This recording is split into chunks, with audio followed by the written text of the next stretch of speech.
Welcome back, everybody, or for those joining me first time on the My Metabolic Life podcast channel. Today, I have the distinct pleasure of introducing you guys to Jacqui. And Jacqui and I have met through a movement that we'll talk about more near the end of the interview called the Metabolic Revolution. We're both very heavily involved, and it's very meaningful for both of us.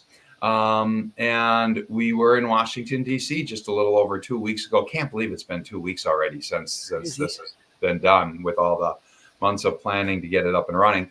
But and so the thing that I found with all of these people who volunteered their time to get this movement going is there's always something serious going on that triggered these people to want to be a part of a movement to fix the health of the country and to fix the education around the food in the country and the world, for that matter.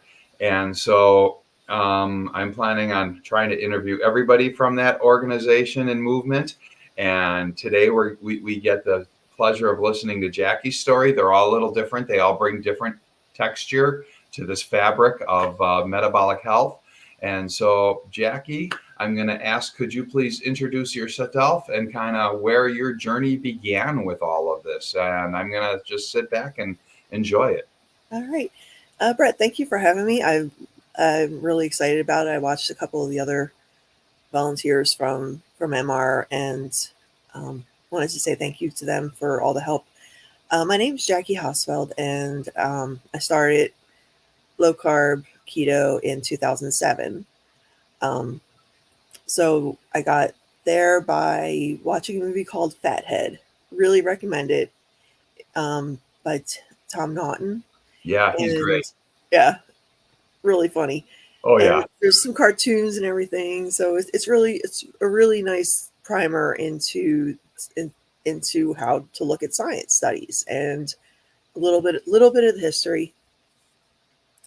And in that movie, he interviewed Gary Taubes, who wrote Good Calories, Bad Calories. So after that, I have a couple books that you don't. I am absolutely sure. So we'll get into that. So yeah, I read Good Calories, Bad Calories, and it was really good. And so I started, just cutting out different things. I started by cutting out sugar in my coffee. Dropped about 10 pounds pretty much immediately. And then, skipped the bread. I was like, oh, I really don't need this. Oh, guess what? I don't have a sweet tooth anymore. So I lost about 40 pounds pretty quickly. I was like 35 at that point. My kids had just been born. Mm-hmm. My daughter was born in 2006. My son was born in 2001. So everything was going along pretty smoothly. I hadn't had the family on board, but, we did start removing some of the processed foods and stuff like that. It's like, yeah, this probably isn't the best. At the time, I was still under the impression it was just not healthy as opposed to being actively damaging. I've since severely changed my view on that. So my son had some really bad health problems. He had daily chronic migraines. There was a month when he just couldn't get out of bed. We found out later he had POTS. It's called postural orthostatic tachycardia syndrome. There's three syndromes that are closely related. So there's POTS, CFS, chronic fatigue syndrome, and fibromyalgia. Mm-hmm. There's another name for it I can't remember it right now, but there are some theories that these are actually the same syndromes. It's just that some people feel more of the symptoms strongly. So in my son's case, he would stand up and get dizzy. The blood, when you stand up, your muscles are supposed to constrict your blood vessels so the blood goes to your head. Didn't happen in his case. The blood would stay in his feet. So it eventually got to the point where his feet turned purple when he stood up. His heart would start racing, blood pressure would drop, and a lot of people pass out when they stand up with POTS. Okay. The other issue is that if you ever heard the term spoonies. No. Okay. So people in this community call themselves spoonies because they have about a spoonful of energy. Mm. So it is a mitochondrial dysfunction issue. Usually deconditions, like someone will get sick. In my son's case, he had a concussion. He banged his head on a door frame. So yeah, when you recover, like you're really active, and then all of a sudden you're injured and you can't move. A lot of times your body will severely adjust. I think there is a genetic component to it, but basically, your mitochondria makes ATP, but it makes it off a backbone of ribose, and then it goes to DMP, and then ATP. So what happens is your body says, "Oh, we don't need all this," so it breaks the ATP down into adenosine triphosphate, and then adenosine di and monophosphate. So it breaks them down, and then it breaks some of it down, and then releases it, changes it to uric acid, and you get rid of it that way because you don't need it. You're not moving. So a lot of times your body needs to build it up, and two things that build it up when you're deconditioned. You can have a ribose supplement, and you can exercise a little bit extra every day. You don't go to fatigue when you have a deconditioned issue. You just don't fatigue yourself, because then you're not good for the rest of the day. All the stuff we learned gradually, because we knew nothing about this. So yeah, he couldn't get out of bed for school. He said he wanted to be the goalie. The coach called and said, "Hey, can he make it the season? I want him to be our only goalie." He wanted to, and he just couldn't. And So how old was he there? he was about 16 at this point. So there was a lot of drama with that, and out of fear, I would do more yelling than I'd like, and we've adjusted all that. So in the meantime of all the stress, oh yeah, and the joy and silliness just kind of went away because everybody was worried. It was one of the things I really liked about the family, is that we could all be silly and enjoy each other, and it just went away for a while. So my daughter, who was going through all this, she was at school, and then there's a bridge connecting her school with someone else's. She was having some internal validation issues. She couldn't validate herself, and that wasn't my son. My son had that problem also in the background. So between that and the tension at home, she couldn't take it anymore and tried to jump off the bridge. Ugh. Her friends tackled her, and she got some outpatient help and a little bit of medicine. And after that, I put all the weight back on. It was, I hadn't had the mindset change that, oh, this food's poison. It's just, okay, it gains, you gain a little bit of weight. Okay. So yeah, I went back to, sugar in the coffee, pastries. Pastries is was my big downfall. Not necessarily chocolate bars, but yeah, tasty cakes. Mm-hmm. I'm from Philly, so tasty cakes was big, or big growing up. So eventually, that got settled. I started researching my son's issues, with the migraines and POTS and exercise. So I'd always been active, playing basketball and dancing. So I was like, oh, and that can help too. So, my son's cardiologist started bringing him back. So he got stable. I lost the weight again. So we're up to 80 pounds now. Total. 2 different 40s. 2 different 40s. Yeah, it counts. It counts for anyone who Absolutely goes through this. It absolutely counts. So the lockdowns came about 2000, what was it? 2020. Yeah. And my kids went to private schools. Oh, at this point, my son went to a special school, and then he had to drop out before he could graduate. So that's also going on in the background. He's really trying. And, he knows what to do. He's doing more exercises. So my daughter's school decided to shut down. I was so angry. I knew what it meant for her mental health to be with her friends, and they were, So October, she tried to OD. Mm. This was her second attempt, and it was a lot more serious. She also planned it. She's storing up medicine for this. So took her, she was pretty bad off. Took her to the emergency room. And, she had to do inpatient for a while.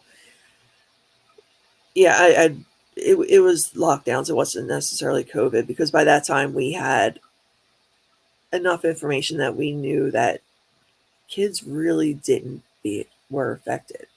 So I absolutely livid at this when it happened, when they shut down the school and then she was in the hospital. So we came back, stress and all that stuff. Also, for people who are on night shift, I totally understand. We were then on a year-long suicide watch for my daughter. And since my husband had a day job, and I was doing my own thing with dancing and programming and, learning about metabolic health, I could stay up at night. So she was going to school, which was good for her. I'm not sure if at this point they opened up. I can't remember, but I don't think they did, honestly, now that I think about it. And how old was she at this time? This was 2020, so she was like 13, 14. Okay. So yeah, 13 years old, 2 suicide attempts already. And then so we're 24-hour suicide watch. And that was hard. I didn't necessarily go back to eating badly, but between the cortisol, being up at night, I know there's a lot to do with fake lights and circadian rhythms. So that was all messed up for a year. Yep. So weight came back. She did attempt it again a couple months later, ended up in the same hospital bed with the same nurses, and they recognized this. The really sad thing about this was that it wasn't uncommon at this point. I would talk to some of the nurses and get an idea about what was going on. And absolutely, the mental health of teenagers was being severely affected by this. It was a little scary. So this time she did go in inpatient again, but it was about an hour away. So because they couldn't find any beds locally, because all the people having issues. Yeah, it became an epidemic. And this is pediatric. This isn't even adult. It was special pediatric places that could not take her because she, there was just so many. Mm-hmm. And we're in Baltimore, and there's a really good mental health clinic here. It's all over the place. There's branches all over the place, and we had to still go an hour away. So she came home, and all new medicines, and school started opening. It was fortunately her school was one of the first that reopened. So that was good. She was able to see her friends. She really, really loves having her friends around. I think they both have fixed that internalization where they can't be alone. A lot of people need to be alone to recharge, and I think they've both corrected that through some DBT therapy, dialectic behavioral therapy. So that helped. So she was stable. Now we get to play whack-a-mole with my son. We get one taken care of, and then we get another issue. Yeah, so my son in the meantime was on beta blockers for POTS. And he was also having a little bit of suicidal ideation, but nothing serious. But he was on antidepressants, and then ADHD medicine. So this is all adding up to a not good cocktail. So what I found out later is that the antidepressant effects really does create multiple side effects when you have polypharmacy. And you have it with Ritalin. He was on Ritalin, not Adderall. He started developing problems consistent with either complex PTSD, which isn't recognized in the United States yet, or with borderline personality. And there's a lot of people that think it's basically one and the same. So there was a lot of issues at that point in our relationship with my son. And he stayed with his girlfriend for a while, coming home once in a while. So eventually he came home and he realized, yeah, that was probably a toxic relationship. There was some mean things said. But we've talked it out, and everybody's talked it out and forgiven each other for things that happened. Mm-hmm. So one night he was feeling really good. He decided to cut out all his medicines, and somehow he got an edible. So within like 4 hours, he cut off his Effexor, Ritalin, beta blocker, and had marijuana. He had a psychotic break. He didn't sleep for 3 days. He was increasingly getting less and less lucid. The delusions were kind of crazy. He thought he was a mushroom at one point. So I was up with him basically the entire time. I would try to get sleep in when he would try to go to sleep himself. So I slept maybe an hour for 3 days myself. So, we tried dark music, massages. I tried talking to him and everything. Fortunately, he doesn't have a violent bone in his body, so he was just deluded and paranoid. Eventually, he called the police because he thought his sister was in trouble.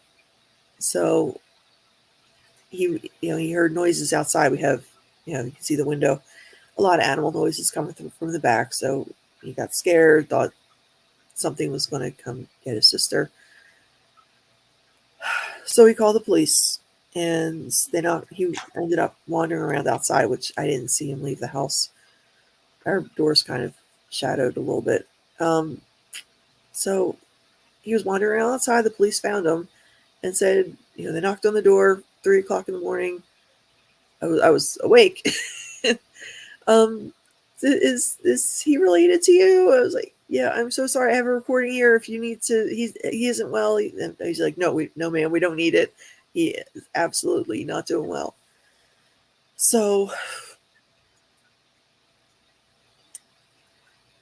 I walked out to try to get him, and he looked at me and pointed my direction and shouted, "What is she doing here?" I was like, okay, I'm going to back off.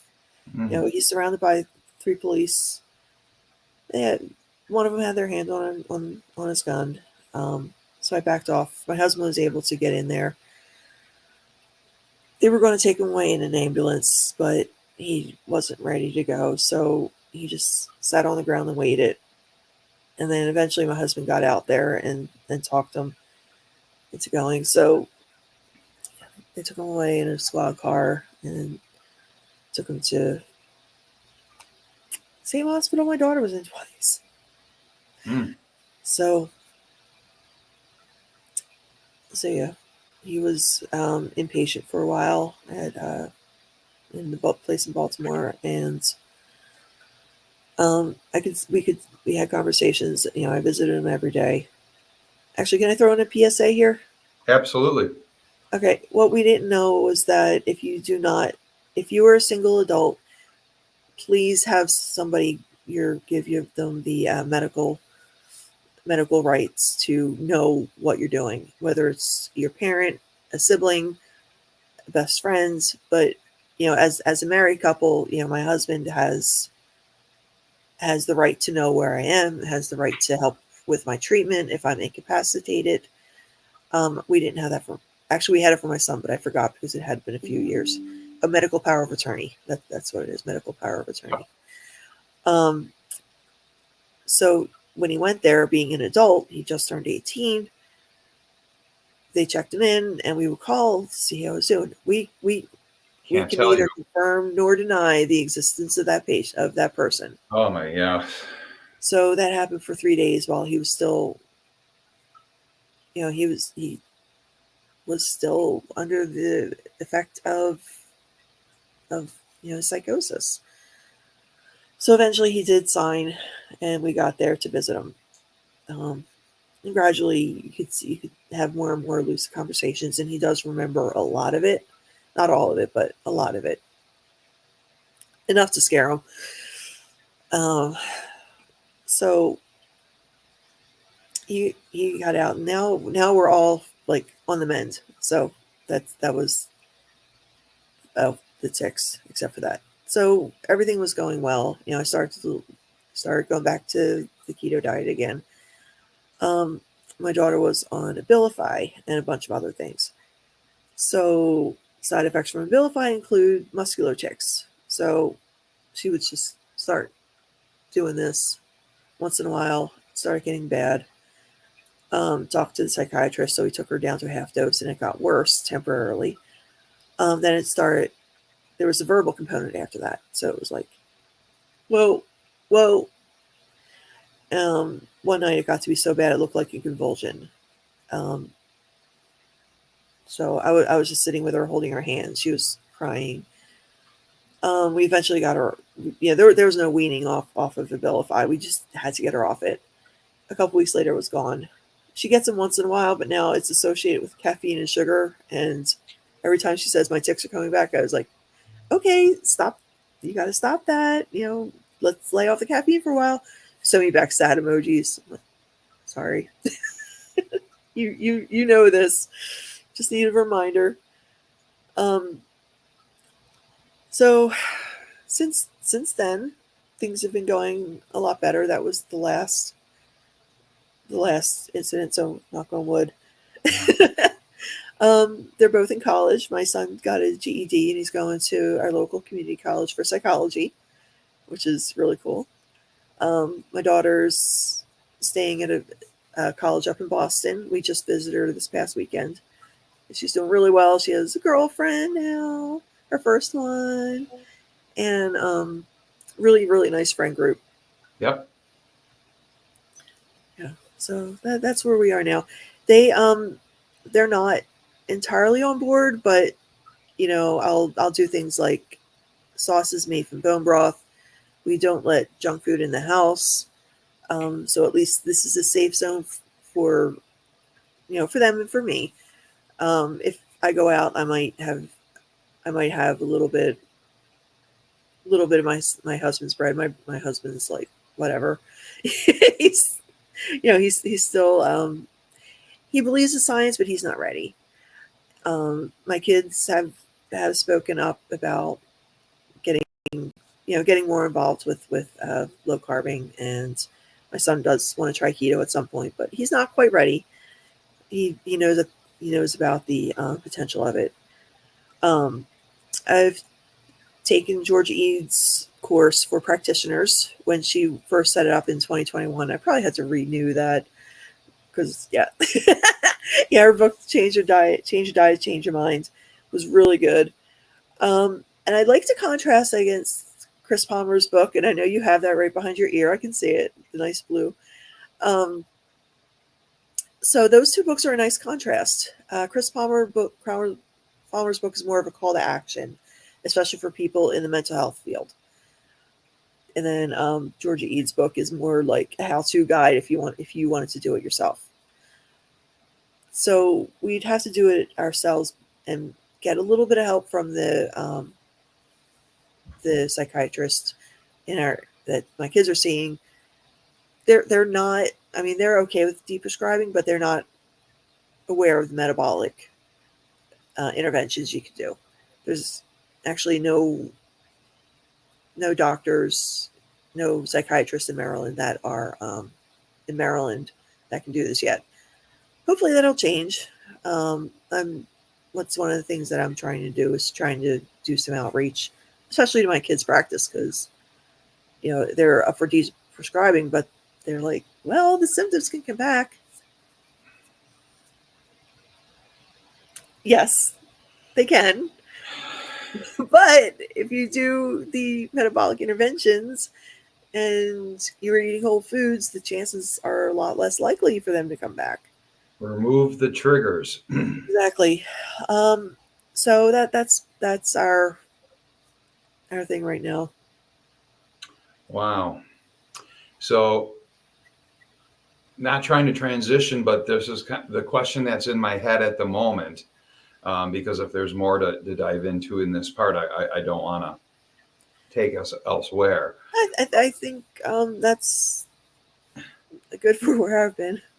So I was introduced to Metabolic Revolution through Julie King. Mm-hmm. Was that part of your origin for finding the Metabolic Revolution? And just really quick, people, we're talking about metabolicrevolution.org. This is what we went to Washington, D.C. 2 weeks ago to create this movement and this rally and launching of all of this. Where did you find Metabolic Revolution? So I actually listened to Chris Palmer's Audible book. I didn't read it. I read it. So he narrated himself, which was a really good choice because, I do like the speaking voice. And then at the end, like the last page of it, he's saying, we need your help. And at some point, I want to get a recording of it and just play it for people because it's heartbreaking. We need your help to help all these people. There are millions of people who need our help. And contact, go to my website, brainenergy.com, and sign up to help. So, I cried as soon as I stopped crying. I went to the website and signed up. We actually did have a volunteers meeting. And Jess Apple was in this. She was his volunteer coordinator. Yep. So it was actually not a successful group because Dr. Palmer got involved with a lot of different things, and to be fair, I don't think he anticipated the amount of responses that he got. He got like several hundred people overnight because of his book. Sure. Yeah, not technically overnight, but basically overnight. Yeah.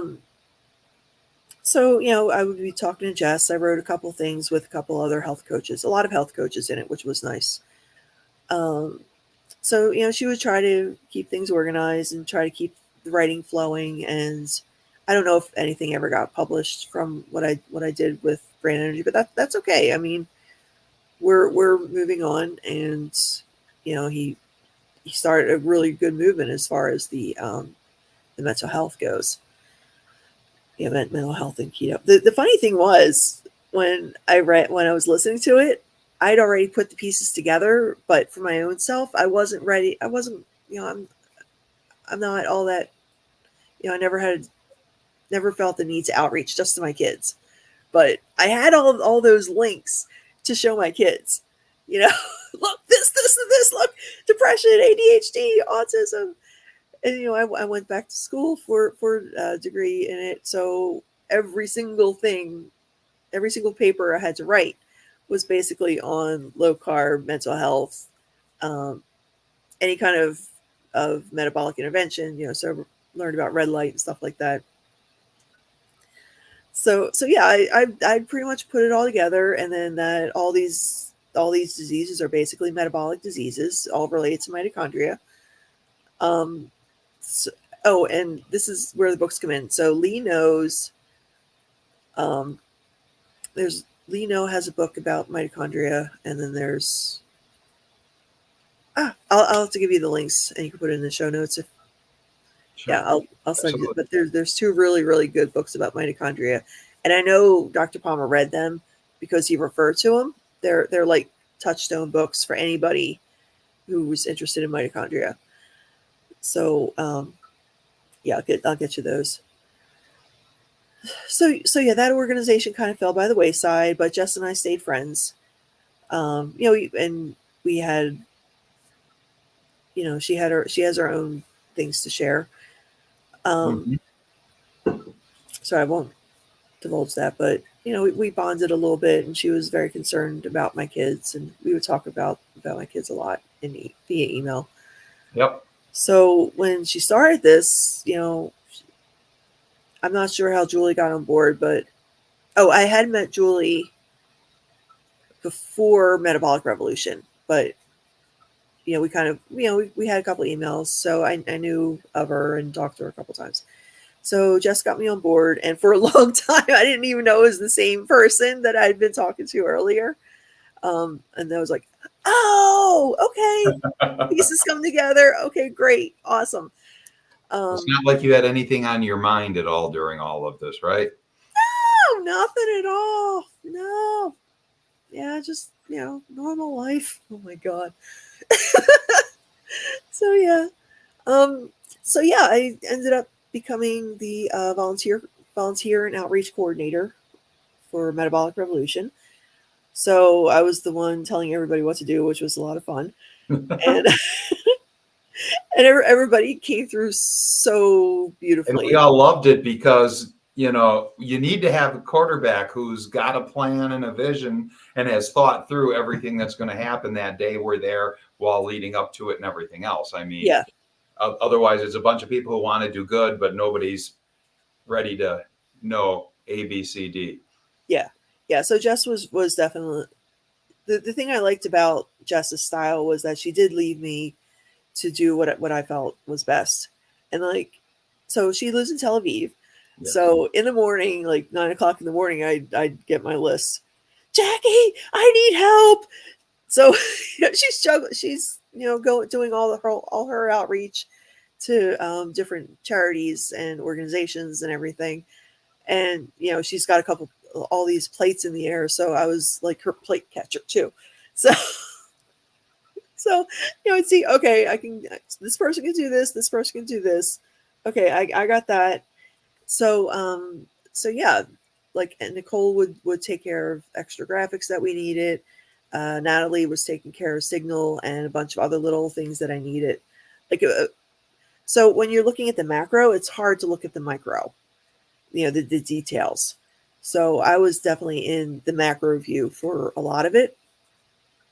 And being aware of what you need at any good time. I think ketosis really helps with that. Yeah. I mean, I couldn't have done it if I weren't. Um, so so yeah, looking, high overview, and then getting into the details when we didn't have enough people, because um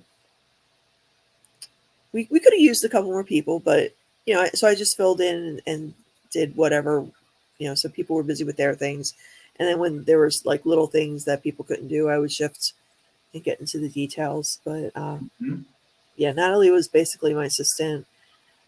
The day of, everybody did their jobs really, really well, to the point where we had a lot of downtime, which was a good thing because everybody could, sit there and Meet enjoy and the talk. rally. Yeah. Yeah, exactly. And talk to each other. Like, I hadn't met anybody like face to face before the rally. And it's like, I know you. So the first time I saw Jess, I think we hugged for like 5 minutes. Um, she's amazing. She really, really did a good job. Um, I think putting it right after the IMMH conference, what was it? Brilliant. Yeah, what was yeah, brilliant, because everybody could just trek from the Gaylord Hotel down to the rally. And then we had coordinated transportation for a lot of the volunteers. So Matthew, was in charge of the site. He Yep. actually lives there. So he scoped out the site, planned where everything went. We hired a event planner, which is, I think, also a good idea. So that was Jessica, Yeah. and she was amazing. We had people selling shirts, so that was Sandy and Matthew helped with the shirts. Judith sat at another table. Then we had Kim and Neil handling the people going on stage, making sure people were ready. We did have a couple interviews, and I can't wait to see them. So Kim was making sure that everybody got an interview. And then a lot of people were just crowd walkers, where they would walk around and hand out signs, see if anybody wanted more information. You were on my, were you on the megaphone? Yeah, one of them. That was fun. And then we had our big utensils and the forks and everything. Yeah, I just woke up one day and there are 6 forks on my front step. Jess, why do I have forks? They're just for the rally, bring them to the rally. So I thought they were hysterical. I loved them. They were awesome, but they just appeared on my doorstep one day, and I was a little confused. It was really funny. So I went up to spend some time with my parents. My mom has a Cricut machine. Do you know what those are? No. Okay, so it's basically a flat printer. You can print out like a mold of a stencil or a sticker or anything. So what we did was we printed out the logo and the words Metabolic Revolution. We put them on all the forks. So the forks were plain. And then me and my mom went back and put on all the details on it. And we made little arrow signs on our machine and a bunch of other things. So we had some fun. Well, real quick, we can keep talking about metabolic revolution because there's a lot we can share there. But the reason why I asked Julie King is Julie King was, you could say, my on-ramp into the organization. Awesome. And 2 things that I'd like to tie into this conversation, because all of my different podcast episodes here, it's amazing on what any one individual can overcome. I mean, I've had a person who reverse their bipolar and their MS all in 5 months. And then, but here, we're pretty solidly, outside of some great 2-time 40-pound weight losses. 3 times. I'm sorry. 3 times now? Yeah. I'm on the downswing now. Okay, you just surpassed my 1-time weight loss. That's impressive too. But now, but where I was going with this is that we're pretty solidly in the mental health field here. Absolutely. In this episode, and me and my own personal journey with all of this, and some of it's just a lifelong journey. When I was born, I was the 3rd of 4 kids, and my mom had her first bipolar episode when pregnant with my 7-year older brother, now 68. And so she was in and out of hospitals my whole life. I didn't understand it all early on. But it was just part of the reality, Dad would come home, or Dad'd be home in the middle of a day or something like this. Well, Mom's in the hospital. That just meant we're not going to see her for weeks or a month or whatever, And so as I started deep diving and getting into all of this, with my own personal story, which we won't go into today, other than just that, it hit me that it's everything going on around us. And now there's all other different things, like the glyphosate and insecticides and pesticides in the foods add even more flavor and texture to all of this story, right, than just the bad food and toxic food of itself. But mental health, it's like there is not a medical condition, there is not a specialist that exists in this world, even though most of them don't realize it yet, where this is not tied into their practice and what's going on there. Oh, absolutely. but completely with the mental health. And I found Georgia Edie, and she was one of those people in my I tell the story that I did a deep dive thinking I'm going to save my brother from this fad thing he had found. Because when I started looking into it, needing it personally myself, I'm hearing, oh, LDL and saturated fat. And I come from the disease management, corporate wellness worlds. Right. And so Okay. I was just as brainwashed in the dogma that most of the world still is on all of that. And as I went 60 hours November, December, thinking, I'll just go into PubMed, find the relevant studies, show it to him, let him, figure it out from there. And it just captivated me. But then, so right here, Dr. Sarah Hallberg, where Kim had her poster up on the stage, was a major part of my epiphany. But I found Georgia Edie early on too. And I'm just like, mental health, bipolar, all of these things that had been such a part of my life and world. And then a year and a half ago, a little more than when Metabolic Life Bazooki Group launched the Metabolic Mind and stole Brett Scher from Diet Doctor and have him emceeing that. Very smart.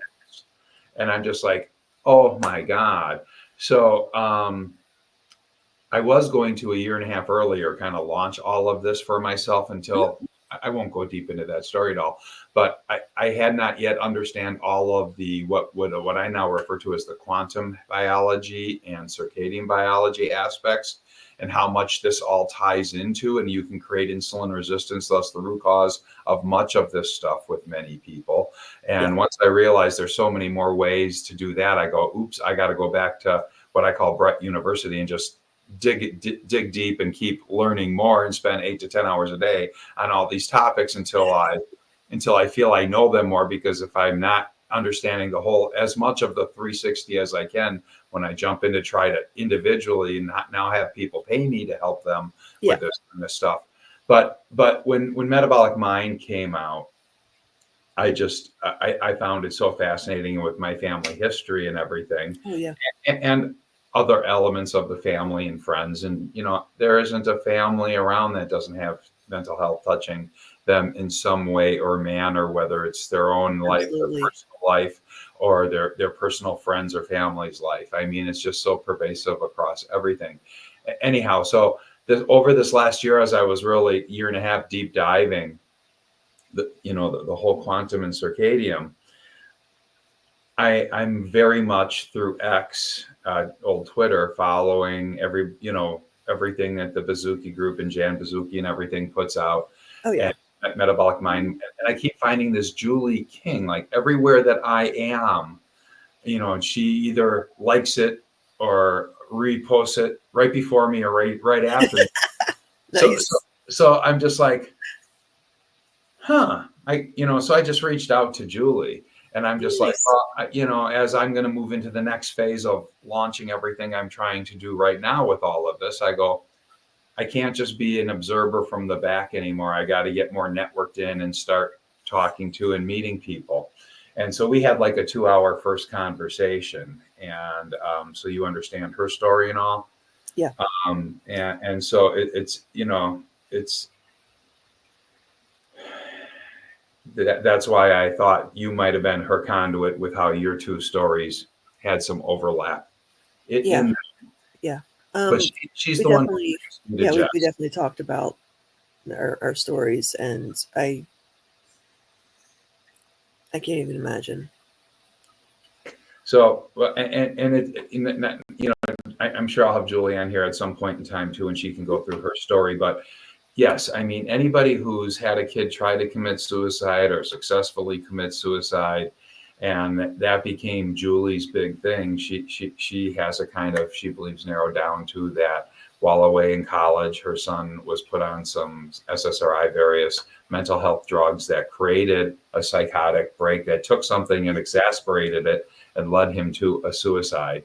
And so she's got an organization out there called oneof1billion.org, all spelled out, no numbers, oneof1billion.org. Yeah. And she's huge in the advocacy of the mental health world.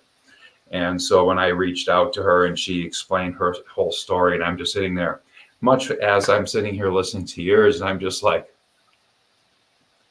because you can't.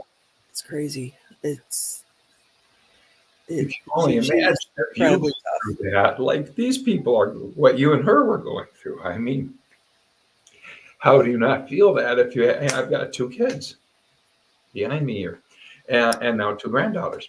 So it's just so. But then Julie reaches back out to me and she's like, Brett, can I introduce you to somebody? Can I network you to somebody? I go, yeah, that's what I'm all about. My whole life is sales and marketing. That's why I have 1,300 people on my LinkedIn and Facebook, Nice. you know? And so she introduced me to Jess Apple, our founder of the Metabolic Yep. Revolution. And as I said on one of our Zoom calls on Sunday mornings, yep, everybody tell your story. Well, Jess called. She mentioned what she's doing. She had me at hello. I'm like, I'm all in. I'm obsessed with this stuff. And, and I'm writing a book on, I thought it was going to be on ketones, the relevance of ketones 3-4 years ago. Yeah. Until you start, like you just said earlier, you wind up figuring out this is really a metabolism story, which is always centered on mitochondria and what's going on within the mitochondria. So And go ahead. yeah, so you could definitely write something on why ketones are important to mitochondria, because they absolutely are. And actually, if I could push back on something you said on previous podcasts, Yeah, I'd love to. You kind of implied that we should be in ketosis all the time. And I know you didn't explicitly say that, but Good, great. I'm glad you're bringing that out. Let's talk about that. yeah. Yeah. So I think that there is a cyclic nature to ketosis and insulin. Um, and I know you did mention seasonality. Especially, like seasonal fruits will increase your fructose, will increase your sugar, will increase your insulin. I'm a health coach too. I haven't been as successful as that. I'm definitely more in the advocacy world right now. So, yeah, there's definitely a cyclic nature. So when your insulin goes down, your body, starts taking the glucagon from the muscles, but then it also signals to the liver, hey, let's start making some ketones. So, it releases the fat from the fat cells, goes through the liver makes ketones. Beautiful. But I think that that insulin is still important to a lot of different, I think it does depend on ancestries, like how far away you are from the equator. Like if Absolutely. you're really, really far, you're probably on ketones all the time because you can't get to the plant material. If you're closer to the equator where you have more access, it's less important. And also, I think that there is a little bit of you can, maybe you're supposed to have a little bit of sugar during the summer and then, put on a little weight over the summer so that when you get to winter, during the lean times, you can live off of your stores. I mean, it's in the animal kingdom all over the place. Camels, they, yeah, with a hump, it's fat, and they get their water, they get their nourishment. Bears actually get fatty liver disease before they hibernate, and they eat off of that the fat from the liver, and then Yep. from the bellies and everything. Look at Fat Bear Week. Oh my God, that's hilarious.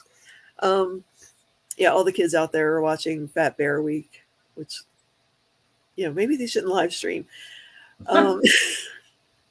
But so yeah, I think that we are supposed to have a cyclical nature of ketosis versus insulin, because insulin is a growth factor. It does have other jobs in your body. It's a master hormone. It does 100 Yeah. plus things going on. Yes. Oh yeah. And then during the day also, I think that there is a role for a little bit of insulin, especially after, protein does stimulate insulin. So I think that that's where the intermittent fasting comes in, is that, you have an insulin window, 8 to 12 hours, depending on what you're doing. And then the rest of the time you should be in ketosis. But I think cycling is probably, for a lot of different people with different ancestors, probably isn't a bad thing. But I definitely wholeheartedly agree that a lot of these issues are probably a ketone deficiency. I think that's why ketosis works, is that we need ketones. So some of the things the ketones do, they reset your epigenetics. So if you're stressed out and you get ketones, it's like, okay, ketones reset everything. Let's do our gating issue. It helps with the GABA glutamate imbalance. So in your brain you have a gas pedal and a brake pedal. Yep. So glutamate is your gas, your GABA is your brake. So without ketones, your gas pedal is going to be pressed all the time. And this is where you get anxiety, panic attacks, any racing thoughts. So your cycles, your spirals, downward spirals. And then GABA, when you have ketones, it changes the gating issues in your brain. And then you have more GABA, which calms all that down. Yep. So yeah, the fasting thing I think is really important, to give your body a break.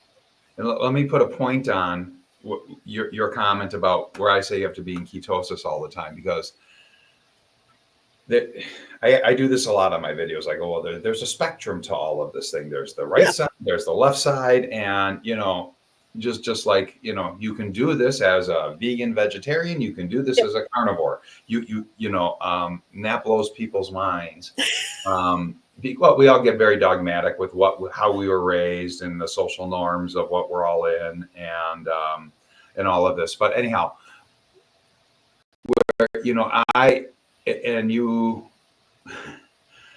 so there are certain conditions. Yes, absolutely.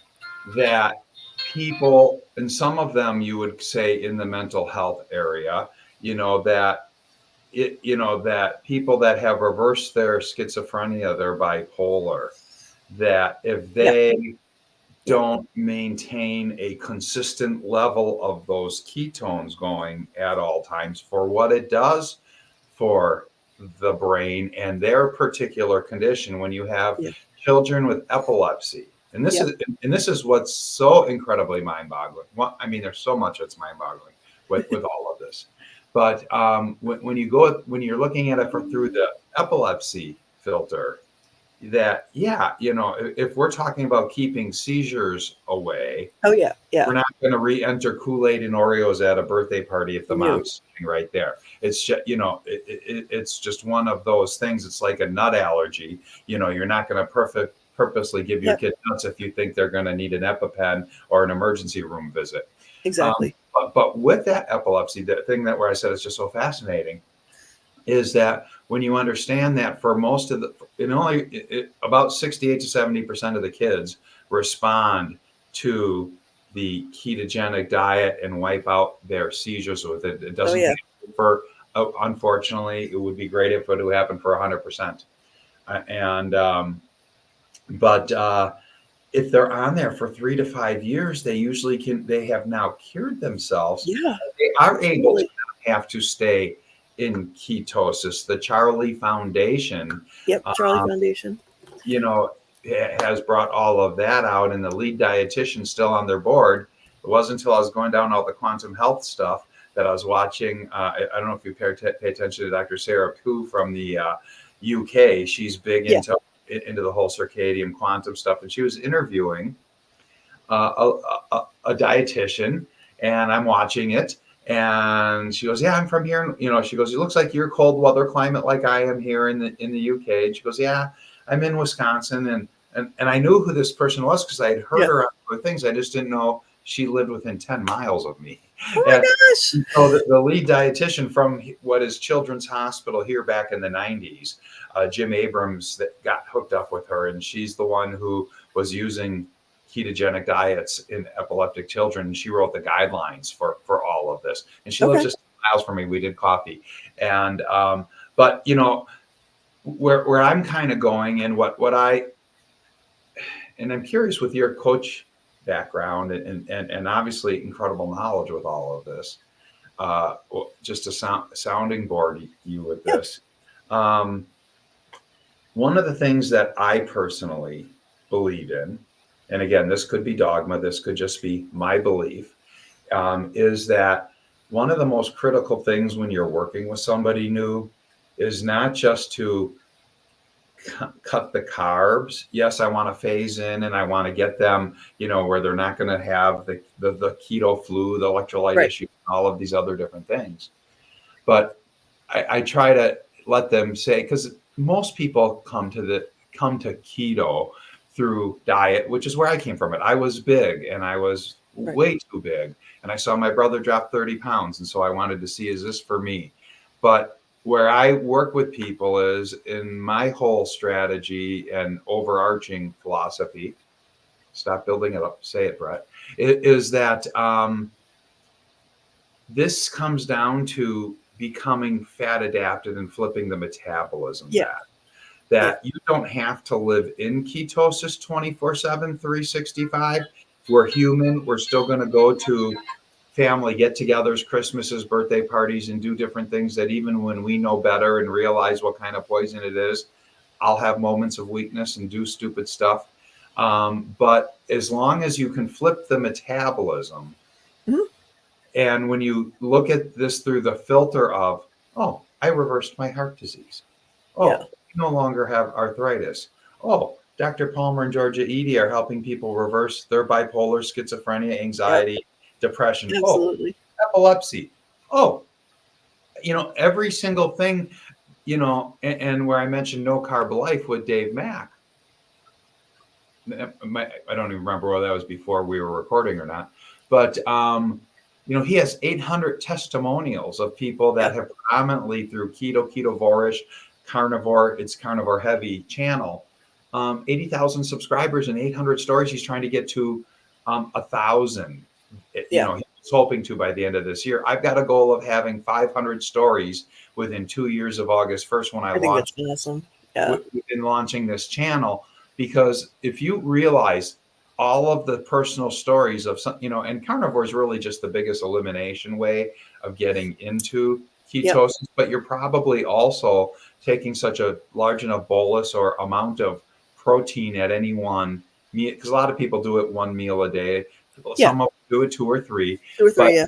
when you understand what goes on in the GI tract with breaking down that protein and everything, you're probably moving out of, cycling through your day during that digestion period of Yeah. time, out of it. But the key is to be fat adapted, because once you're fat adapted, a lot of those cravings, those sweet tooths, and all of these Absolutely. other things wind up getting conquered.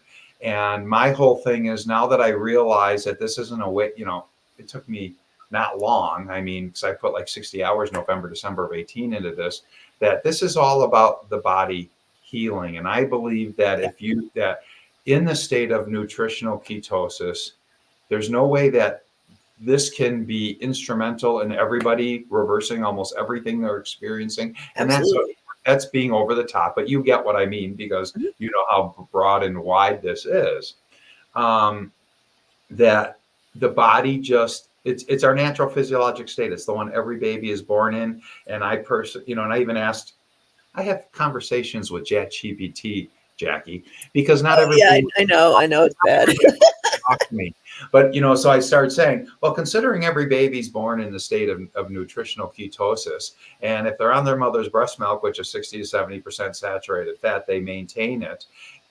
Isn't it? Do you think it's safe to say that, considering we've only had the processed foods and for most people around long enough to move us out of this physiologic state into a second one called sugar burner, that most of the world, for most of humanity, lived in nutritional ketosis for most of the time? And I believe that the biggest problems that we had with health issues were more of insecure food capabilities, being malnutrition, that Mhm. we we didn't have enough of the essential amino acids, proteins, minerals, and Yeah. everything.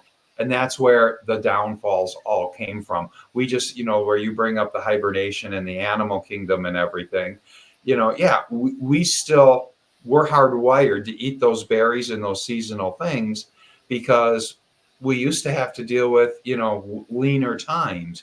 Even 100 years ago, before there was refrigeration everywhere, people had root cellars, and we pickled the asparagus and the Brussels sprouts and things, and made sauerkraut out of cabbage, so that we had a little bit of veg, but just more food around, depending upon how expensive things were for you at the butcher, the baker, and everything else. But so my whole thing is err on the side of, when I will say that thing that you might say, well, let me push back on you here, that there are some people that need to absolutely, for whatever period of time, and it could be the rest of their lives. Yeah, I mean, there's definitely specific conditions. Yeah, definitely specific conditions that ketones have to reset whatever is going on in your brain. Absolutely. But if we're talking about like a more so I'm thinking like pre-industrial foods, Yes. pre-processed foods, is that I think that if we hadn't had that, I think it's really interesting to see what would have happened if we had been studying people who were fat adapted the whole time, as opposed to who are carb adapted, who can't handle fat. But I think that there is a cyclic nature to it, because our bodies do process and do store sugar and fructose in certain ways. And we create fructose even, and glucose, both. Yeah. We create both. Yeah, exactly. So what it's fructose, needed, when it's needed, and the amounts needed. exactly. So I think that industrial foods destroyed our metabolisms.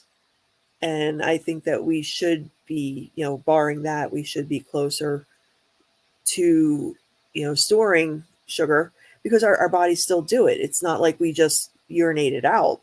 It's not immediately expelled. So it seems like our body should be able to use it, especially when we live in places that have winters where you can't get food easily in a normal non-city environment, where you can go and get, coconuts in the middle of winter, doesn't happen. Kiwi at the 7-Eleven, Exactly. So yeah, I think our bodies have absolutely been destroyed in so many different ways that we probably don't even know about, because of the 24-hour nature of food access, because of the types of food, because of the foods from around the world. These screens, the screens we're talking through right Yeah. now, we've changed to LED bulbs, which have blue light, where outside, yes, we evolved living outside and working outside and being outside all the time. But the blue light, when you understand what happens within the spectrum of light, only starts showing up about 10 in the morning, and it goes away by 2 in the afternoon. And at my latitude here, Yeah. but the sun doesn't get high enough in the sky for, that's why we become all pasty and, no longer make the tanning and the vitamin D naturally. But we can get it from our foods, and we can supplement it. And I've been getting deep into all of that of late, but no, so we are those still, like, because we're triggered for these berries and thus other sweet things for the winter that never arrives. Yeah, I have winter, Exactly. the sun goes away, but I have, the Garden of Eden fruit and berry and vegetable garden available in every store at any given moment that I want to walk in and do that. But now I have, started becoming my whole thing is, I don't have issues with fruits and vegetables other than the following. I filter them now, and with this last year of quantum and circadian biology, I filter them even differently. So I'm just like, well, at first I just filtered them through being a newbie in this, even though being a certified coach, not a practicing coach, in my 10-year corporate wellness, I ran sales and marketing to fill out a request for proposal. I had to go through the same course that was taught at a university, written by the founder of the company, but Okay. a health coaching protocol for diet, nutrition, stress management, smoking cessation, and fitness. And because I got the joy of spending all nighters filling out the 300 questionnaires for the 20, 30, 40,000 employee companies that before you're allowed to, quote on their stuff, you got the consultants have to earn their fees by asking you inside out of everything. So I was never a practicing health coach, but I've been a practicing coach my whole life because I've been a tennis instructor and coach and all the kids' athletic stuff. So I've coached, Oh, and yeah. I'm fairly well sought out for a lot of some of those things from Nice. that aspect. So I get coaching just from that whole. You always got to meet the person where they're at, and you got, regardless, Absolutely. it's health coaching, athletic coaching, and get them to see a bigger vision and see where you want to go and help them step by step get there. But the thing is that now what I filter, when I first 2018, it's very easy to want to demonize all carbs, because if the goal is to get into ketosis and stay in ketosis, there's a carb threshold that stops ketosis. And when I'm singularly focused on trying to lose my 115 pounds that I lost in 9 months, and I got on that scale every single day, and I realized very early on the difference between a net carb and a total carb and all of this, I got really good at staying between under 20, as Dr. Westman for medical strength ketosis would recommend, and Dr. Finney for 50 is the threshold. And so I just looked at it as a carb thing, and then I look at it through all these other things, especially the last year and a half, and I say, there's a seasonality to all of this. And when we are getting the sun, and what the sun and the red light does to our mitochondria and supercharges them, we can handle things in the summer months and in growing season much better than what we can do in the winter. Again, and this is me speaking at my latitude, not speaking for somebody who's living around the equator, who still gets the sun high in the sky. I know. So there's context and nuance that you have to sift through all of this stuff, and you have to understand what the person's goals are beyond weight loss, and what kind of healing needs to happen for all of that. And you can't explain in 30 hours in a 30-minute session or a 1-hour session all of the things for their 6 different medical conditions, why I have to give each and every one. Hopefully through the blogs on my website, I can keep pointing people to that, and videos where you and I and other people that became knowledgeable on all this talk it all through.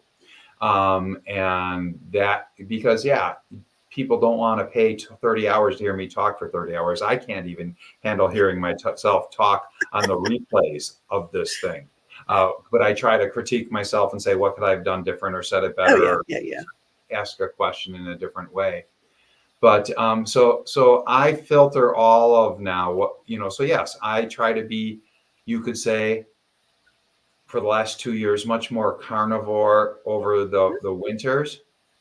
But because we have for thousands of years had fermented foods like sauerkraut and things like this, and it's part of my heart protocol for keeping my heart disease, the plaque, reversed and at bay.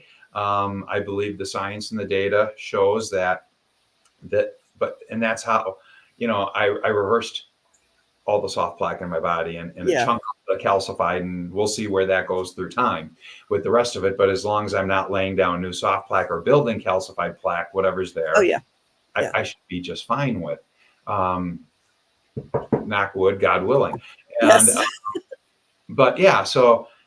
but now that I have broken, and so you would call, or the average keto carnivore person, they're just like there's spectrums on the vegan, pescatarian, there's 6 different flavors of vegetarian out there as to what the dogma allows people to do, and we just label it different ways of eating.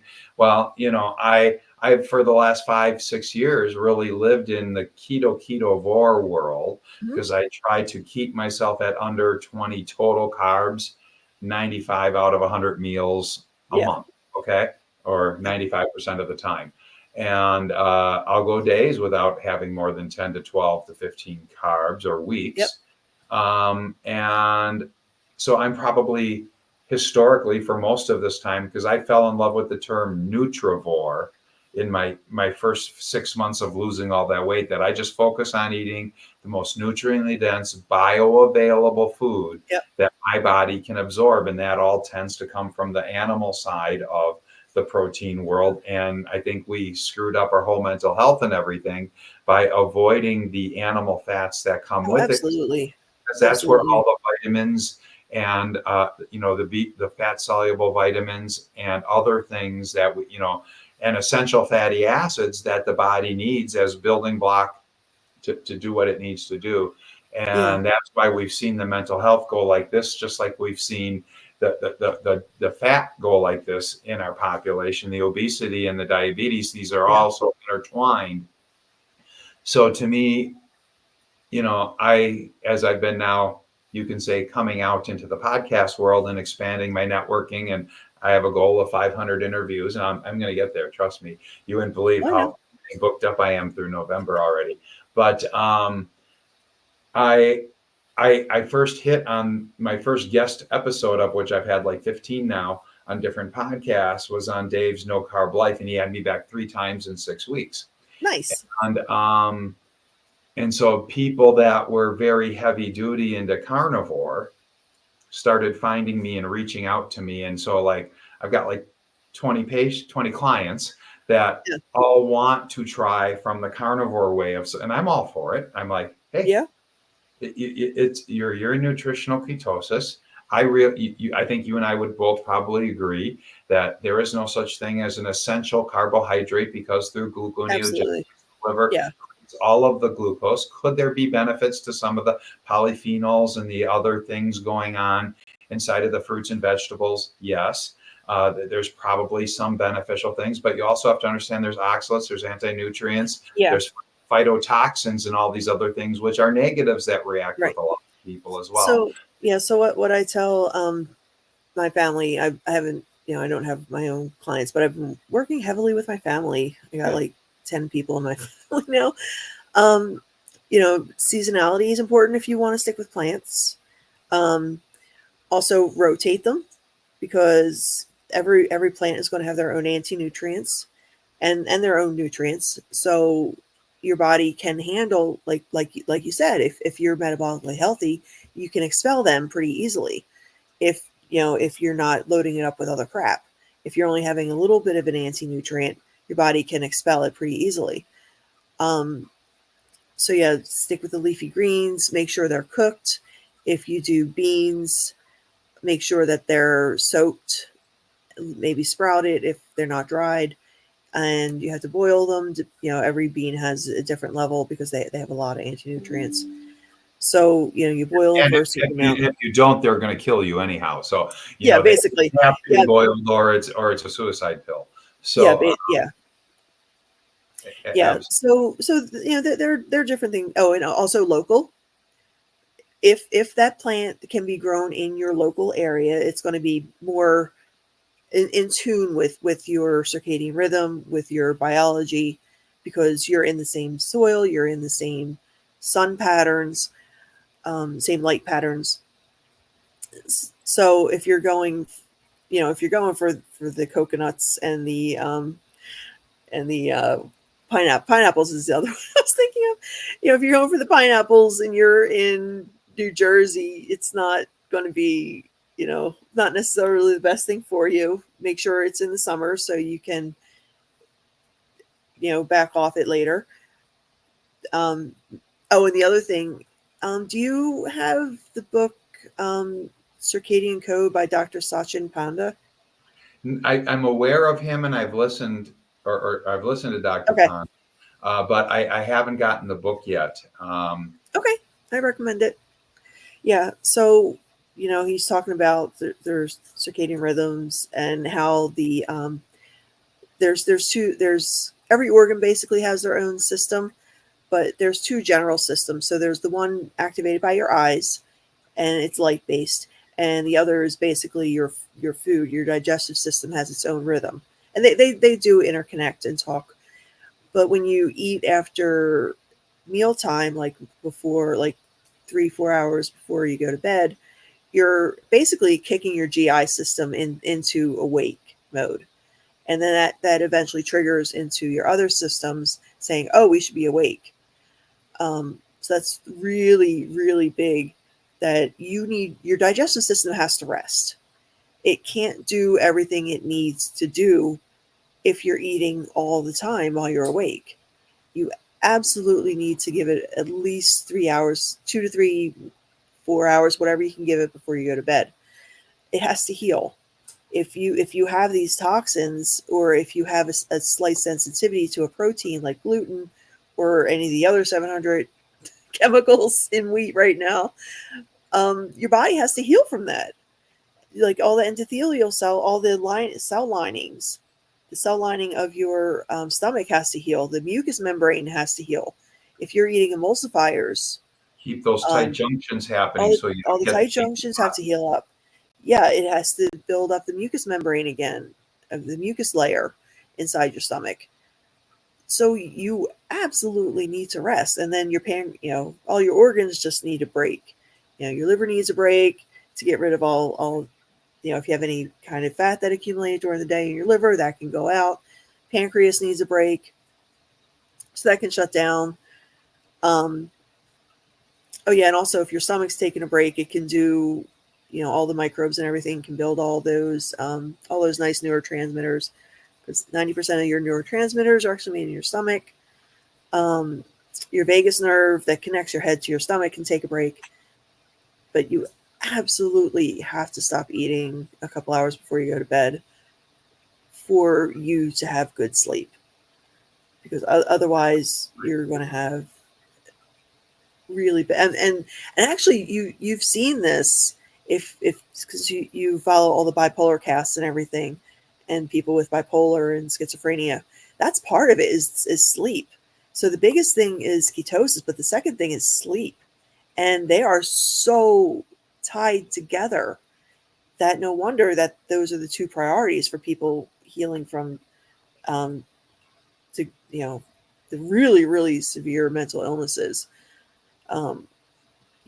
You absolutely need to give your body a break, and food can be a stressor. Absolutely. I'm on the fence of saying something right now. Oh, say it. Because it just opens up additional rabbit holes, and I know that I could tell when you started talking about ATP and everything, and you were getting very intricate into all of the chemical reactions happening inside of the mitochondria. I go, okay, Jacqui knows her shit, and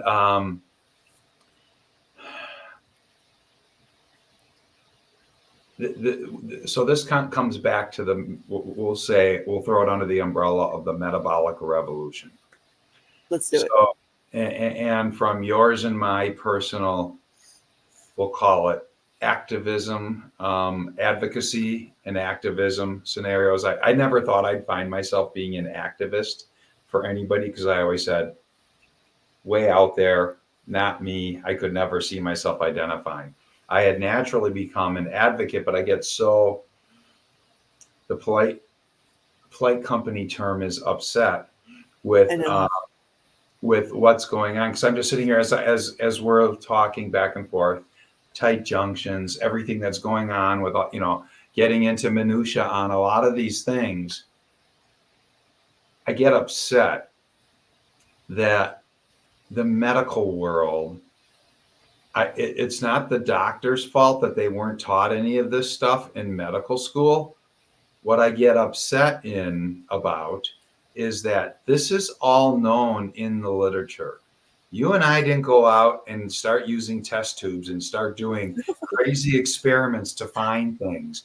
All of this is established medical literature. That's how I started figuring stuff out, because I deep dived in 2018 to say, And then I started realizing some of these things that we think are just the sun comes up in the morning, LDL is bad and saturated fat is bad. And that these are all just common things that are the way the world is. And the sun still comes up in the morning and we have issues if it doesn't. The planet stops rotating, we got issues. You know, you look at the Ken Berries, the Dr. Westmans, the Georgia Eads, and the MD and psychiatrists that they see things and then they get intrigued and they want to jump in and they wind up becoming the ones that save their world. Because just like with Dr. Sarah Hallberg being so critical in my epiphany, and I'll just throw it out there, on that first Dave Mack low carb thing, it was, you know, and he was talking about, you know, well, Brett, how did you become a carnivore? And I go, well, I kind of got there through keto, and I started telling my story about saving my brother.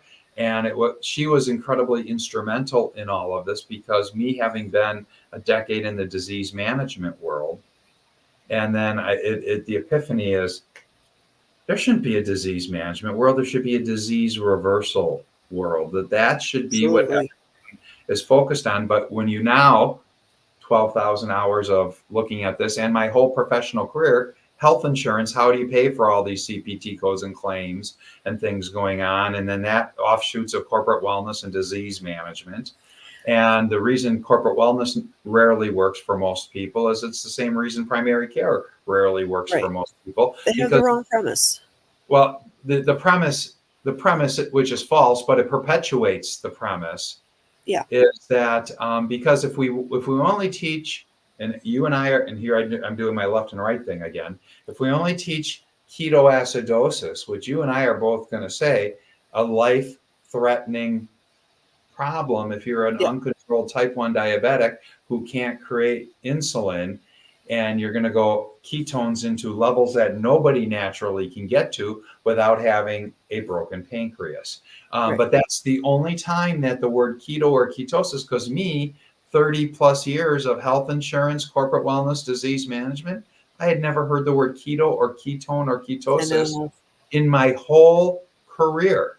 It just never came up. And so they're all taught that ketones and ketosis is the boogeyman.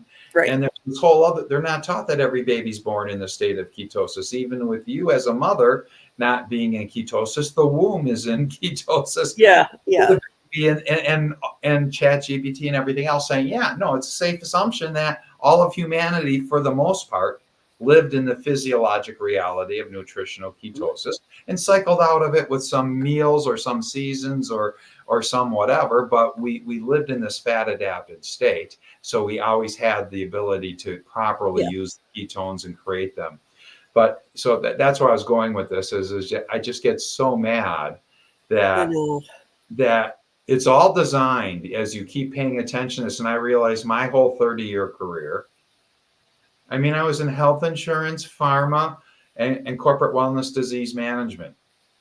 And I'm just like, pharma is definitely setting the table with big food as far as what gets caught, because they're who fund the medical schools. So they make sure the curriculum doesn't get introduced for this side of ketosis. Because if all of a sudden, and then it gets to this level, and you probably heard me say this on some of the other ones, I'm sure you heard me mention idiopathic.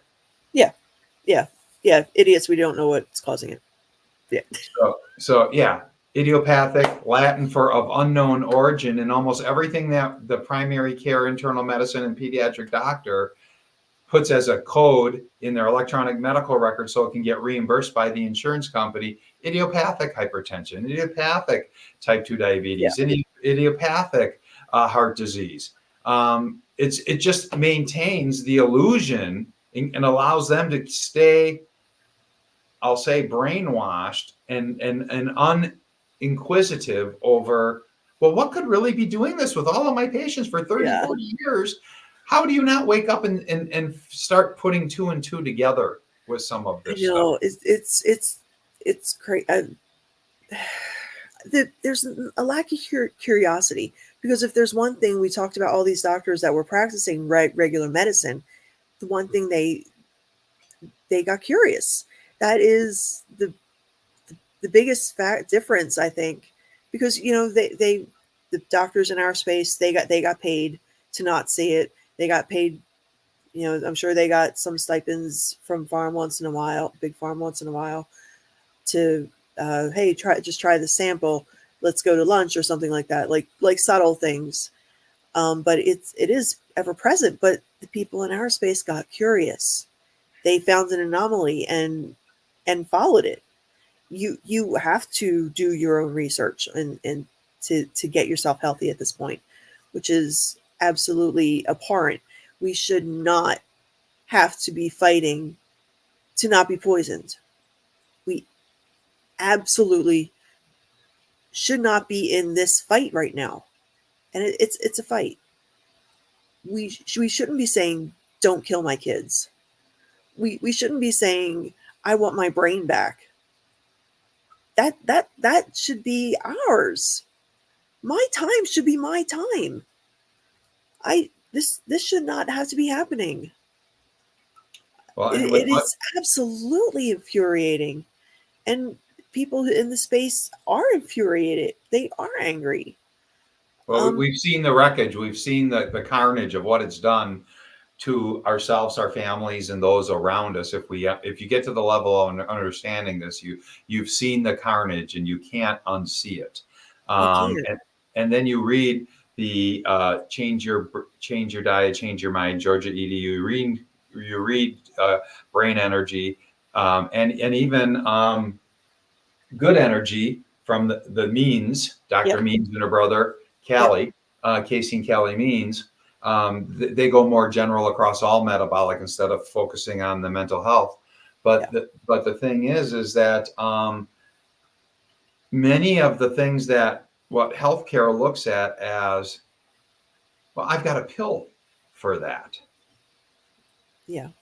They're never getting to the root cause, but even worse than that, and you pay attention to the metabolic mind, and I'm sure in the books, many of these mental health drugs, SSRIs and the likes, have neurotoxicity to them. They are actually attacking and destroying at the neuron level what's going on in the brain. Yeah, every psychiatric med can cause any other psychiatric condition, as well as physical metabolic problems like obesity and diabetes. Every single one of them is linked to it. And a dependency to them. So now we have a client for life, and because it's creating other issues in them, opportunity to sell them. I don't think the doctors get here, but I know the pharmaceuticals do, because as I'm sure you're aware of who Dom D'Agostino is out of University of South Florida, one of the biggest ketone researchers in the world. And he tells stories about how pharma brings him in because they wanted to better understand ketones. Yeah. Because they wanted to be able to have a synthetic ketone, just like we have synthetic everything else. That's what a pharmaceutical is. It's a synthetic version of something that naturally occurs in nature. And in order to create a patent and sell it, we need to have a synthetic version of it.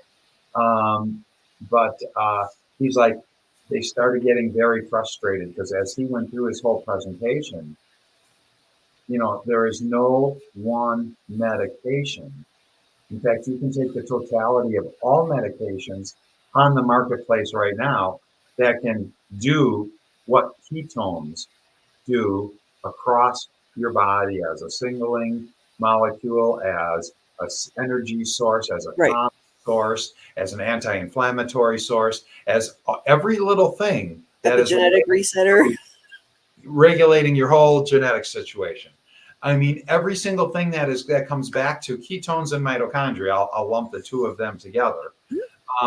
It is the whole essence of what health is all about.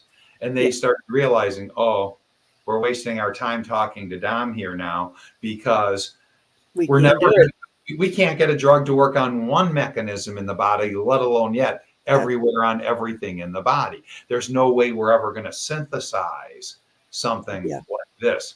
So to me, they understand, they know. I'm going to say probably most of the researchers, and just like most of the researchers in universities and at the pharmaceuticals, they all hope they're doing good things and think they're doing good things. I think it gets to the very top to realizing that when you look at this from a macro version, and they probably try not to see and associate the carnage that comes with all of this, that those of us that have had to live through some of these things and figure out how to reverse them, see and understand.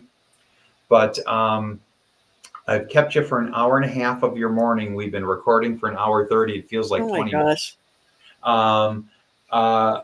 minutes. You said you wanted to throw a couple things out for some folks at the Metabolic Revolution. Is there anything there you'd like to quick touch on? Oh, I did already. I just wanted to say thank you to all the volunteers. You made my job easier, and you made the rally happen. It was an amazing experience to work with each and every one of you, and I hope that you'll stay on, because we do have some plans. And actually, Brett, I want to talk to you about the coding issue at some point. Yeah. We have some plans to do outreach. We have some plans to streamline the ketovore community to try to enable more people to get into the activism part. So we have some plans on that. So we do have a future with Metabolic Revolution, and I hope more people can join us. Absolutely. And I'll just play over what I think in my brain, what I've kind of heard and what I believe where we're going to go a little bit with this. Yeah. This isn't a one-time, hey, we did a rally in Washington, D.C. before an election and to make politicians in the USDA wake up to some of this. And I know there are people in the USDA that are awake to some of this. It's again, just like where I said, the average person in the pharmaceutical job, they have a job and they're very laser focused on it. Yeah. A lot of people in the USDA realize this, but all these decisions are made way up high, not where the average person can change the steering of the Titanic as an employee at the FDA or USDA or any of these things. But where I kind of see, or if we can just do some public airing of brainstorming here, just that this winds up becoming, all movements have to have grassroots levels to them. And so it can't just be a couple national rallies at certain things. That creates awareness and draws attention. And it can't just be one like where we were associated and at the IMMH conference, Integrative Medical Mental Health Conference, which was brilliant of Jess to put it there because it had 14 of the speakers all in one place for a week. I know, it's crazy. We could just put them on a bus and get them there, and they're all for this. But we need to now grassroots this thing out and really kind of start creating more. It would have to start regionally because there's not enough in Milwaukee, but there's enough people here right in my Milwaukee area. There was a guy who wanted to go there with me who's kind of a bit active in the carnivore space, wants to eventually become a coach. We've got somebody from the mental health world who's also a journalist and writer who was in our meetings, and she's right here, 5 minutes from me. But we could start building this out with having more local and regionalized things. So if we said we take kind of Midwest or upper Midwest, Chicago, Milwaukee, and do our own little mini rallies, that we're not going to get all 14 of those doctors back in one place at one time. Right. That was the North Star being perfectly aligned one time, one day. No kidding. We're never going to recreate that. But then through things like with what we're doing here, because Jess and I were talking about this before we ever got to DC, and I'm just like, Jess, here's part of my vision.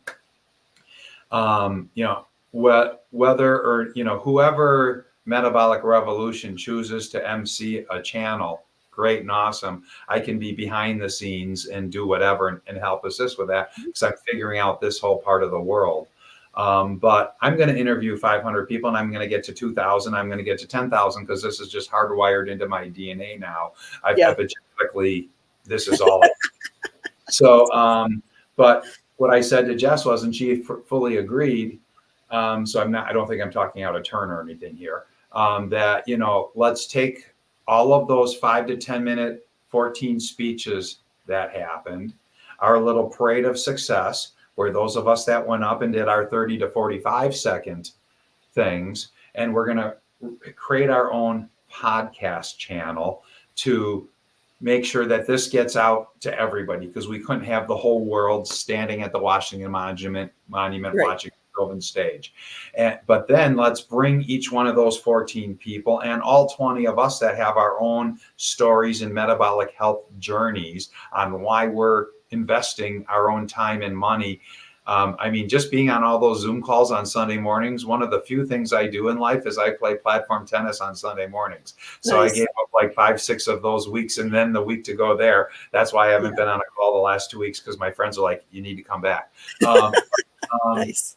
But so, and I go, then we need to bring all 14 of those people back and have them give a 45-minute to hour long scenario. So what I was kind of doing on the stage, knowing that, because Jess was like, absolutely, we need to do this. So I was talking to all of the speakers, and, you know, some of them, like Vinny, I'd met in San Francisco already, and I just letting them know, I go, just so you're aware, there's a great chance that the organization will be reaching back out to you again to do a little bit deeper dive as we launch a podcast channel and get, you know, what we're recording from you today will be out there. But if you're willing to go deeper dive, and I go, personally, this is what I'm doing. I explained what I'm doing. And so like Dr. Matthew Bernstein, I'm recording with him on Sunday. Nice. And many of them are like, yeah, Brett, you know, Dr. Hampton, lots of them happy to come on. And so they all have my business cards, because I knew whether I was going to do it as the MC of Metabolic Revolution or just My Metabolic Life, and the other one I do with Dr. Cooley, the metabochondriacs.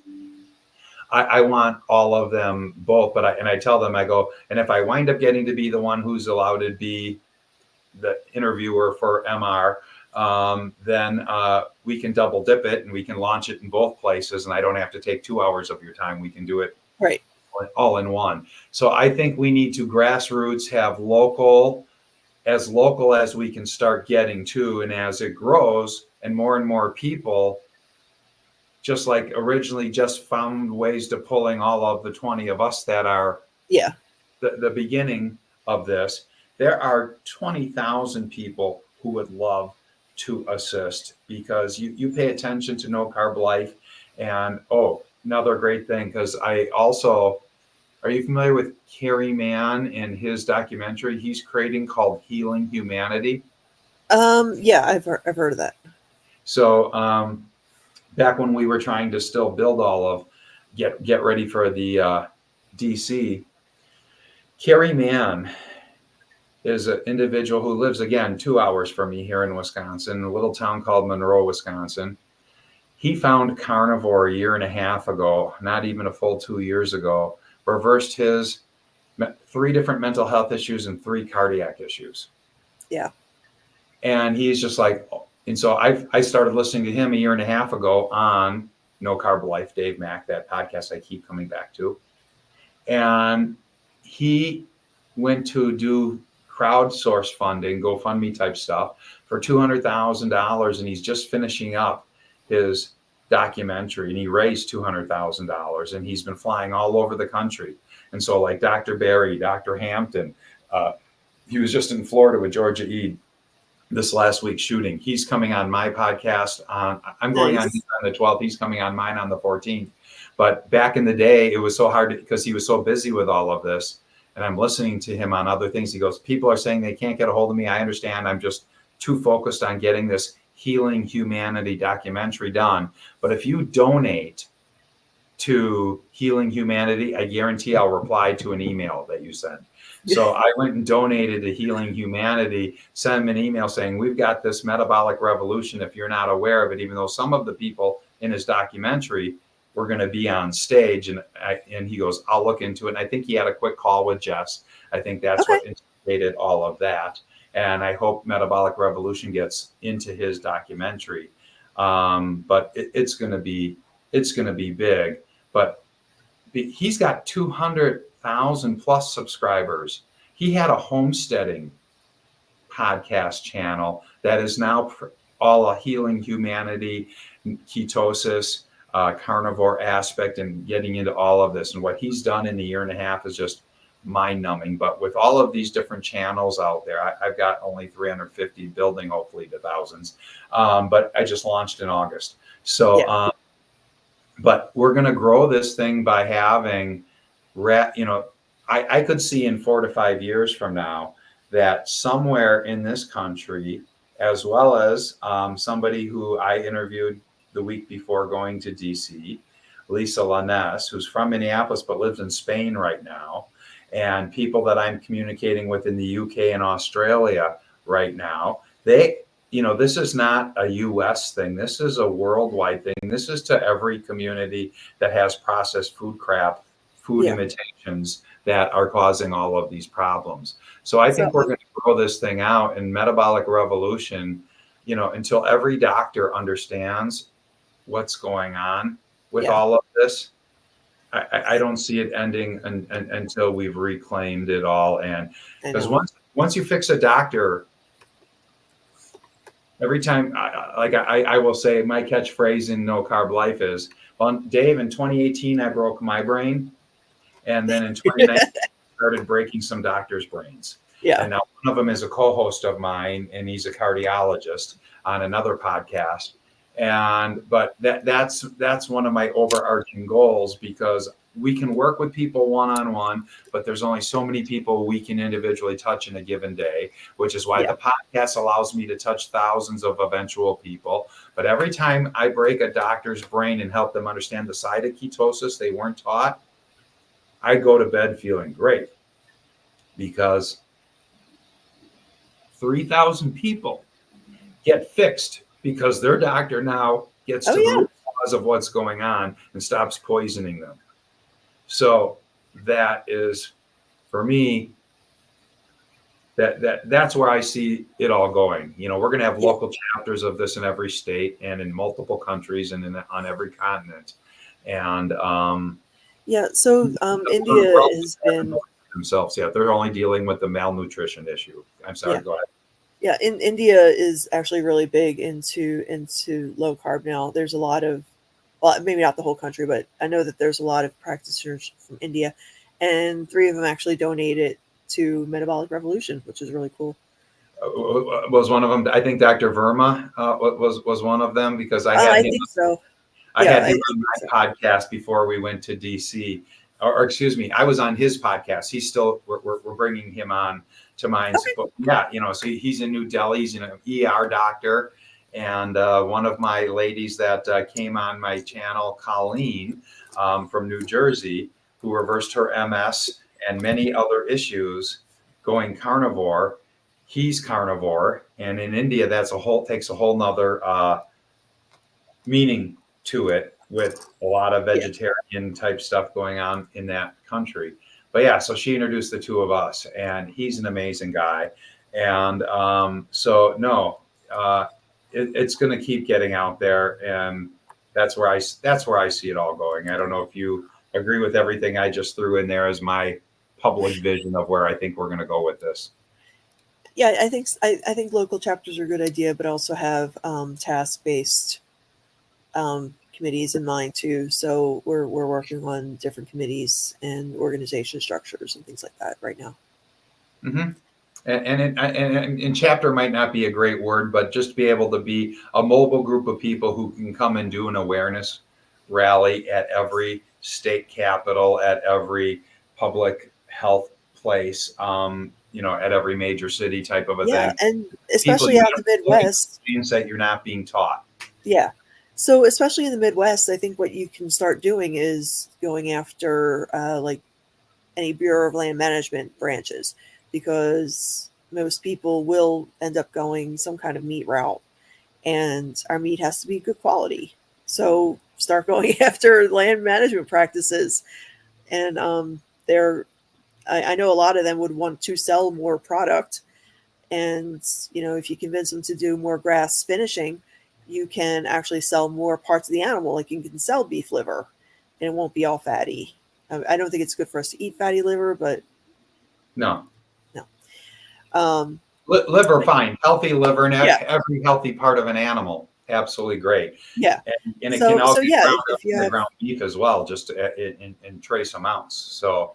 Yeah. So yeah, I think that ranchers are going to have to be a big part of this equation, and I have some outreach planned for them. There's a lot of regenerative agriculture. If you want to talk about that at some point, we can do that. I'd love to talk about that too.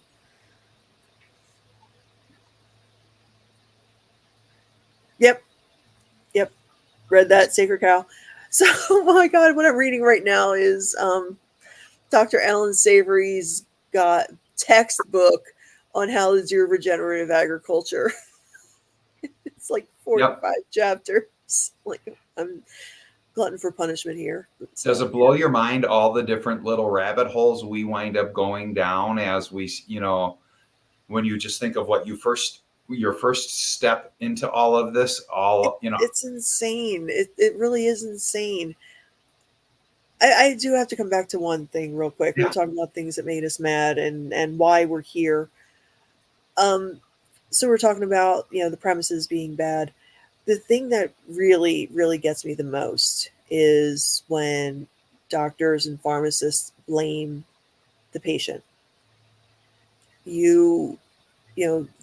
Oh, our patients want a quick fix, so we have to give them a pill. Or they can't do the lifestyle changes we tell them to do. They're taught that in med school, that patients can't do this. I know, and it's insane that if you can't give them information that's correct, and they follow your bad information, they're going to get worse. And there's the blaming people for what pharma basically did is,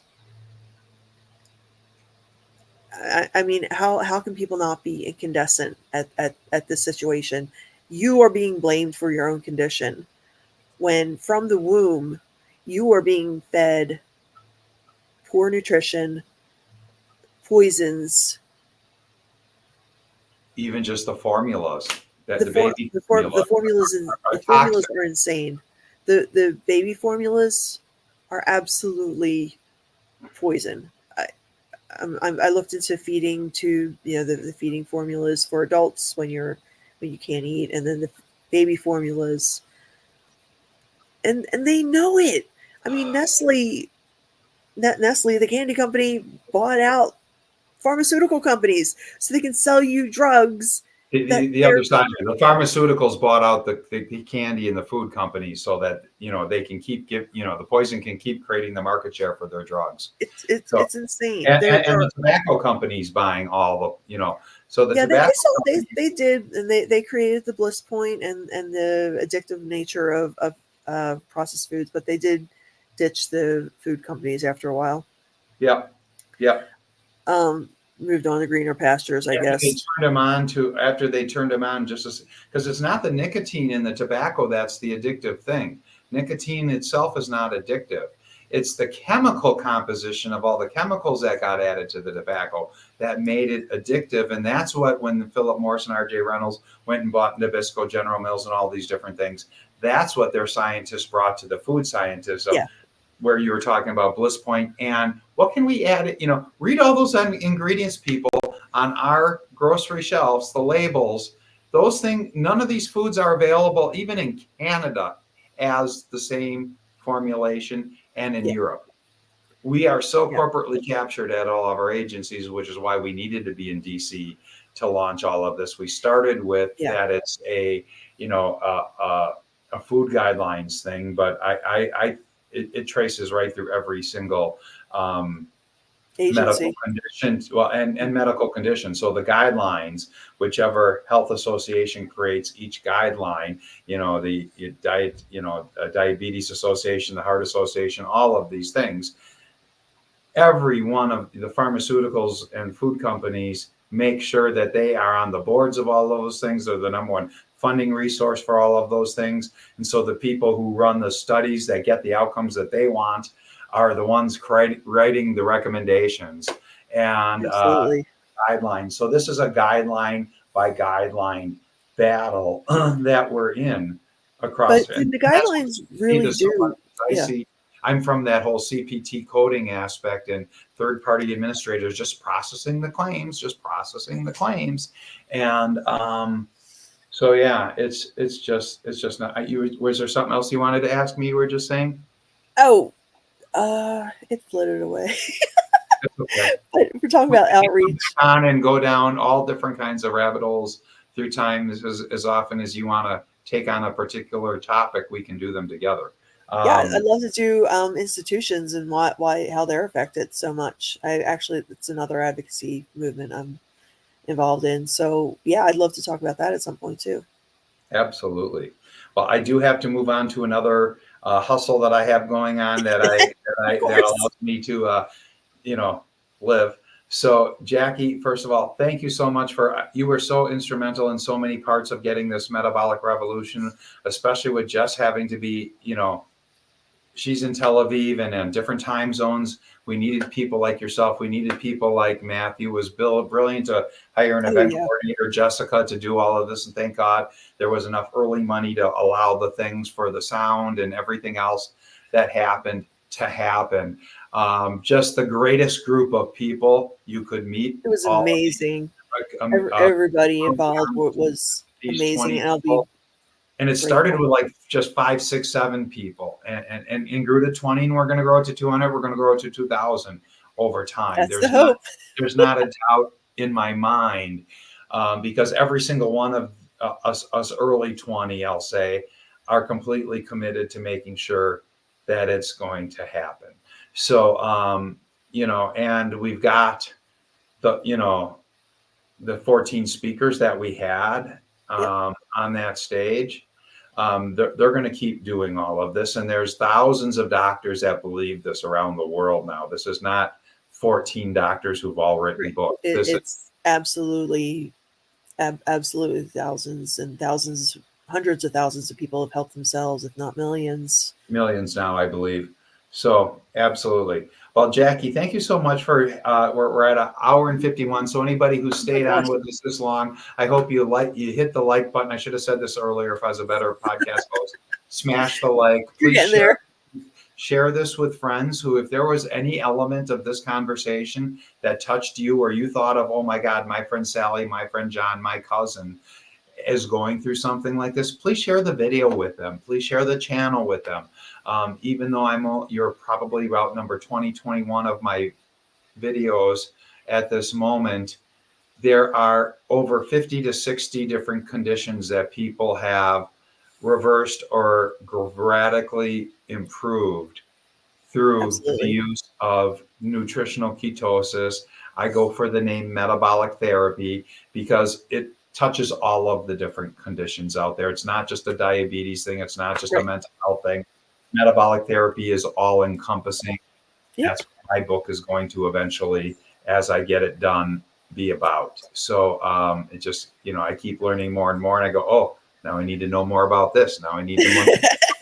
Yeah. And so it could be the thing that's always elusive and never here. But thank you so much for joining me today. Well, I'm going to Thank you, Brett. stop recording, but hang for a minute. And everybody, thanks for joining us today. Come back. I've got some other great interviews happening this week. Go check out the other 20 if this was your first. Have a great day, everybody.